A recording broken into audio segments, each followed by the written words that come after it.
Okay, so the next question is a solution of two liquids boils at a temperature more than boiling point of either of the components. यानी कि दो components को मिलाकर हमने एक solution बनाया और उस सॉल्यूशन का जो बॉइलिंग पॉइंट है वो दोनों कंपोनेंट्स के बॉइलिंग पॉइंट से ही ज्यादा है।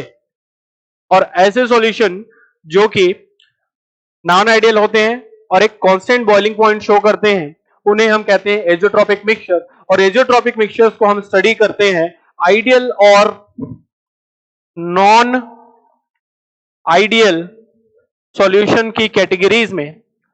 और एजोट्रॉप्स में हमने पढ़ा हुआ होता है बेटा कि अगर बॉइलिंग पॉइंट दोनों ही कंपोनेंट के बॉइलिंग पॉइंट से ज्यादा है, यानी कि अगर बॉइलिंग पॉइंट बढ़ गया है तो डेफिनेटली सॉल्यूशन का वेपर प्रेशर कम हो गया होगा।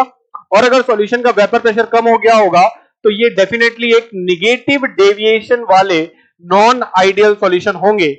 यानी कि हमें यह पता करना है कि इन सॉल्यूशन का डेविएशन क्या होगा। तो आप ध्यान से देखिए, फर्स्ट ऑप्शन ही कह रहा है कि the binary solution shows negative deviation from Raoult's law. क्योंकि अगर नेगेटिव डेविएशन है तो सॉल्यूशन का वेपर प्रेशर कम होगा और अगर सॉल्यूशन का वेपर प्रेशर कम होगा तभी इस सॉल्यूशन का बॉइलिंग पॉइंट बढ़ जाएगा। So the correct option for this question will be option A.